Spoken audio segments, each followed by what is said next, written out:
Hey y'all, it's Mousy coming to you from the den. Now, if you hear any funny noises behind me, it's either the dog or where'd she go? Oh, she left. Or it's one of the cats. My son came over for the holidays and he brought catnip, or he bought catnip for him. And the girls come in and they get on the crinkly tissue paper and rub on the catnip he left there and mess with the paper, because it's crinkly. So if you hear noises behind me, it's the cats or the dog. I'm coming to you for this funny holiday memory.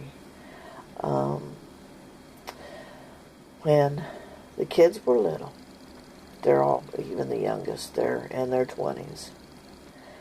But when the kids were little, we lived in this one house that, it's squished now, but that's another story. But we lived in this one house that had a hallway that led to the kids' bedrooms and the bathroom. And every Christmas Eve and night before Easter, we'd tack up thin, super thin sheet. It's loose enough that if the kids need to come in because they've had a nightmare, they cut themselves somehow, some way, or something happened, that they can come to Mommy and Daddy. But it was thin enough that if you stood in front of it, you could see the outline of a person against the lightness of the rest of the sheet. And if you were back like where the bookcase is, people really couldn't see. You really couldn't see. You'd stand there and you'd look and you're like, okay, maybe, I'm not sure. So it was a way to keep them from peeking. So when they go to bed, we'd give them breakfast like Pop-Tarts or something, and give them some snacks, fruit or something, Make sure they had something to eat in the morning, and gave them cups. They can go to the bathroom and get some water out of the sink, and they'd be set. So we'd tack it up, they'd go to bed, we'd go to bed, and then next morning, when both of us were awake, we'd take down the sheet, and kids would come out, and ta-da!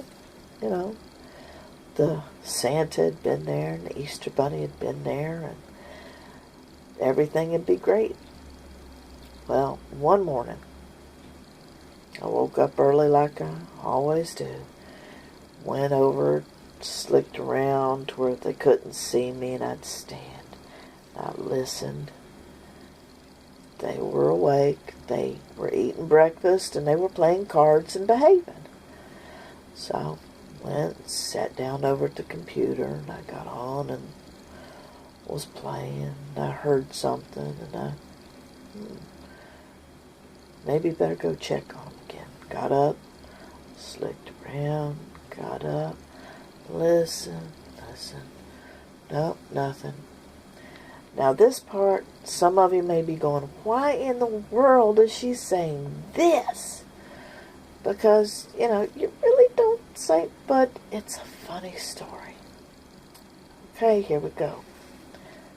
Oh, like I said, cat's getting in the crinkle paper. Okay, but anyway, I was listening, and all of a sudden I broke wind. And I'm like, oh, they heard me. I'm in trouble. And the second it came out, they heard. They didn't wonder who was at the sheet. The girls blamed their brother. Oh, you gassed. Say, excuse me. Both of them yelling this. The boy's like, I did not. I ain't gonna say excuse me. I didn't gas. And I'm like, oh. And I start stepping back because I start laughing. I'm, you know how you get when you're trying not to, you know. So I start doing that. And the girls are like, yes, you did. Say excuse me. And I'm back by the computer now, and I'm like, because I'm still hearing them. It's like, I did not. I did not. And he starts, defending himself, because no, he didn't. So the girls keep it up, and I'm about at the point where I'm going to go over there and tell them, girls, hush, no, it's me, But all of a sudden, he goes, all right, excuse me, but I didn't do it. So, haul off and go back to the laundry room, which is on the other side of the house. And I get over there and I can laugh a little louder now and they won't hear me. And it takes me a couple of minutes. Then I come back and I'm calm and I'm like, kids, y'all awake and okay in there? Yeah. Okay, y'all didn't hear a noise and get scared? No? Why? Well, the Easter Bunny just showed up a few minutes ago and I was helping him, set up the baskets and he passed gas. And second I said that, my son goes, see, I told you I didn't do it.